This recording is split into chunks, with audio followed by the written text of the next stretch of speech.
আসসালামু আলাইকুম। আমি মতিউর রহমান, হরিশচন্দ্রপুর বাড়ি আমার। আমি ছেলেটাকে শুনলাম যে এরকম সমস্যা আছে আর যে 9 করোড় টাকা লাগবে। তো আমার তরফ থেকে আমি 1 লাখ টাকা সাহায্য করলাম।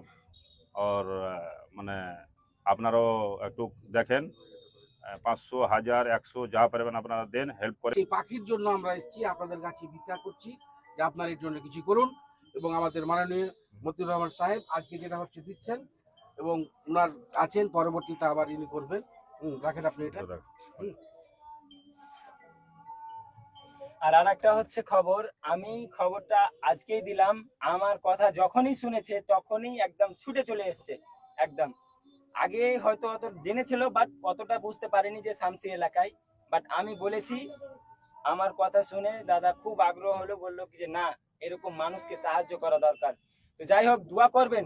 আপনাদের কাছে কিছুই চাই না, দোয়া চাই এবং সাপোর্ট চাই ইনার জন্য। আমি অনিমেষ মণ্ডল, আমি একজন এখানকার শামসি পলিটেকনিক কলেজের শিক্ষক। মতিউর রহমান সাহেবকে আমার অসংখ্য ধন্যবাদ। আমি হয়তো আমার প্রণাম করতেও আমার ইচ্ছে করছে এই সময়। তো যদি মতিউর রহমান সাহেবের মতো আমাদের পাশে এসে দাঁড়ান, তাহলে হয়তো আমাদের মেয়ের একটা নতুন জীবন পাবে, আবার নতুন করে বেঁচে উঠতে পারবে। আমাদের